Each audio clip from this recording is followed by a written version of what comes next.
The squat is the best exercise you can do to help strengthen your lower body. The squat can help to strengthen your glutes, your hamstrings, your quadriceps, the entire length of your back, as well as your abs. Although it might seem like another one of those simple, basic, beginner sort of movements, it takes a lot of time, practice, and repetition to master your squat. And there are a few common mistakes that people make when practicing their squats. So what I'm going to do for you is offer you 3 tips to help increase the effectiveness of your squats and a test to help you figure out if you have indeed mastered a full body weight squat with proper alignment. Before I offer you the 3 tips, I'd first like to take a moment to talk about 2 different ways to set up your feet for your squat. The classic way to set up your feet is to line your feet hip width apart, point your toes forward, and squat in this sort of fashion. An alternative way would be to bring your feet out a little bit wider than hip width apart, point your toes out just slightly, and squat in this position. I prefer this latter position because I find that externally rotating at the hip or pointing the toes out just a bit allows for a stronger recruitment of the gluteal muscles and allows for a deeper squat position. Foot position, however, is purely preference, and it is always a wise idea to go with what feels best for your back, hips, knees, and ankles. The first tip I'd like to offer with regards to squatting is to always make sure that the weight stays through your heels rather than through your toes. The reason you want to make sure the weight stays through your heels is because you're trying to engage your glutes as much as you can during your squat, while at the same time trying to keep your quadriceps relatively inactive in comparison. The reason you're trying to keep your quadriceps relatively inactive is because your quadriceps have a natural tendency to get strong on their own.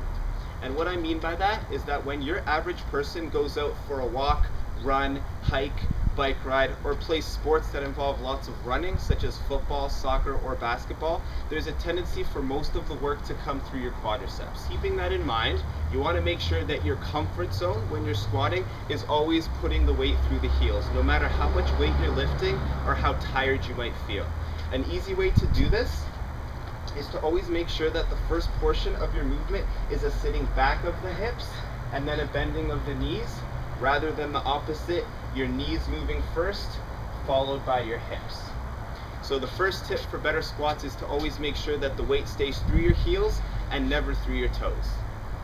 The second tip I'd like to offer with regards to squatting is to always make sure that your butt drops below the knees each and every repetition, and that your knees stay pressed out during your entire range of motion. The gluteus maximus is your biggest, most powerful muscle in the human body, and its primary action is what's called hip extension, or in other words, moving from a flexed hip position into an extended hip position. So what this means is that you need to achieve enough flexibility in your hips to drop into a full deep squat position if you're looking to work your glutes to a maximum degree. The second half of tip number 2 that I'd like you to remember next time you're doing squats is to always make sure that your knees stay pressed out during your entire range of motion. So whether your feet are hip width apart, slightly wider than hip width apart, toes pointed forward or toes pointed out, you want to make sure that as you're dropping, you're thinking of pressing your knees out as you drop, and you're doing the same on the way up, thinking of keeping your knees pressed out. You want to make sure that you're pressing your knees out because that encourages your outer hip stabilizers to work in conjunction with your gluteus maximus. If you're not thinking about pressing your knees out, there's a tendency to let the knees buckle in or move inward rather than outward. And what this might do over time is create an imbalance between your inner thigh muscles and your outer thigh muscles, as well as it might set you up for knee trouble in the future. So tip number 2 is you want to make sure the butt drops below the knees each and every repetition, and that you're pressing your knees out as you drop and as you stand yourself back up. The third tip I'd like to offer with regards to squatting is to always make sure that the entire length of your back stays involved and that you're working to keep your chest up the entire time. What's really common when people practice full squats is that when they drop into a full squat position, rather than keeping their chest up and their back tight, their chest tends to fall forward. This might be attributed to a few different reasons, one of which being long and weak muscles around your upper back and mid back. A second potential reason might be because there are short and tight muscles located at the front of your upper body, and a third reason might be due to hip inflexibilities. You want to make sure you're paying attention to what your back is doing, because after working your glutes, your hamstrings, and your quadriceps, the squat places a ton of demand on the entire length of your back if done properly. So the third tip is to make sure that your back stays involved and that you're working to keep your chest up rather than letting your chest fall forward.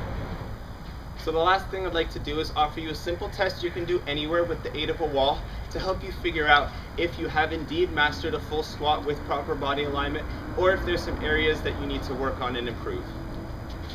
So after I explain the exercise, I'm going to do 5 repetitions with my feet hip width apart, toes pointed forward, and then I'll do 5 repetitions with my feet slightly wider than hip width apart, toes pointed out. So what you're going to do is line up in front of a wall, and I'll ask you to start with your feet set up about 6 inches away from the wall. What you're going to do is lift your hands up into the air, and then you're going to try to do a full squat, butt below the knees, without your knees, chest, hands, or any other part of the body touching the wall. So 5 repetitions.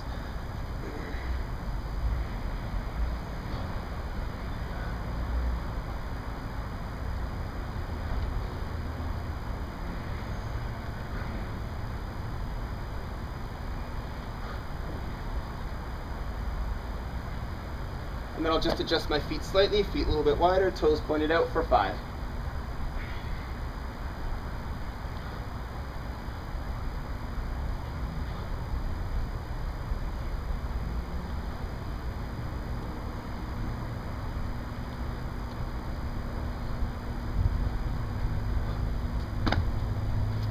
So that's the test there.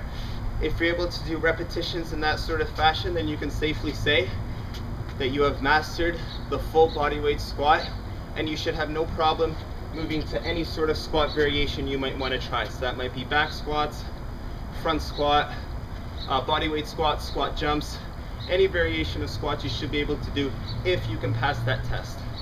So I hope those tips helped. I hope you find this information of value. Thank you for watching, and I hope you all have an awesome day. Later.